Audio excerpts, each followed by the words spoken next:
నిప్పులు పట్టుకుని నమ్మలేదు.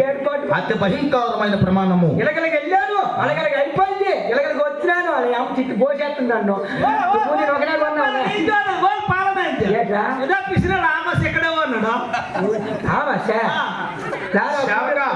ప్రమాణం ఎట్టి పడుకో నీకు వినవచ్చమంటా.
సముద్రములో కాలకూటమై పుట్టింది.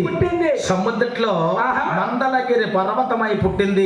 మందలగిరి పర్వతానికి నాగు శేషువును ఒక వరదాడుగా చుట్టి దేవతలకు పక్క రాక్షసులకు పక్క కవ్వాము మధ్యకి కొండలో ఎలాగైతే తరుస్తారు, సముద్రంలో ఉన్న మందలగిరి పర్వతాన్ని దేవతలు రాక్షసులు తరుస్తున్నారు. తరిసిన సమయంలో మందలగిరి పర్వతం గంగలో మునిగిపోతుంది. పర్వతమే మునిగిపోతే సృష్టి మునిగిపోతుంది. మునిగిపోయిన పర్వతాన్ని ఎవరు చూశారు? శ్రీమన్నారాయణుడైన విష్ణుమూర్తి చూసి శ్రీకూర్మంలో వెలిసి ఉన్నాడు మహానీయుడు తాబేలు రూపంలో.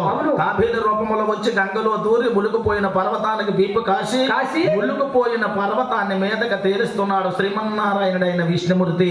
పర్వతం ఎప్పుడైతే పైకి లేపుతున్నాడు, దేవతలు రాక్షసులు పర్వతాన్ని పట్టుకొని తరుస్తున్నారు. తరిసిన సమయంలో కామధేనువై పుట్టింది, కలుపు వృక్షమై పుట్టింది, ఐరావతమై పుట్టింది, లక్ష్మీదేవి పుట్టింది, అమృతమై పుట్టింది, విషమ పుట్టింది. 33 కోట్ల దేవతలు ఉన్నారు, 66 కోట్ల మంది రాక్షసులు ఉన్నారు, గురులు ఉన్నారు, జనులు ఉన్నారు. జీవుడు 84 లక్షల జీవరాశులు భూదేవత మీద జీవిస్తున్నాయి. విషమగాని భూలోకములకు వచ్చినట్టుగైతే బూడిదైపోతే సేవక విషానాపిన మహానీయుడు ఎవరు? శంకరుడు. ఆ విషాన్ని తెచ్చి గలవయందున దాశాడు. నేను గరళకంఠుడిని.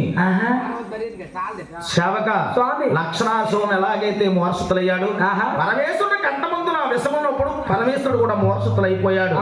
పరమేశ్వరుడు ఎప్పుడైతే మోర్షితులైపోయాడో చంద్రుడు చూసి నెలవంకగా వచ్చి తల మీద వర్షం కురిపించాడు, మంచు వర్షం. భక్తులందరూ కూడా 7 రాత్రులు రాత్రి జాగరాలు చేసి పరమేశ్వరుని వేడి కొంచెం ఆయురారోగ్యాలు భోగభాగ్యాలు ఇచ్చాడు పరమేశ్వరుడు. నేను సృష్టికర్తన సేవక.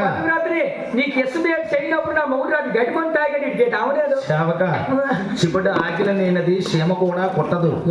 ఆవిడ సర్వంతరయామి సర్వరూపిణి వినవిచ్చమ దేవి.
నీకు నచ్చలేదు ఏంటి ప్రభు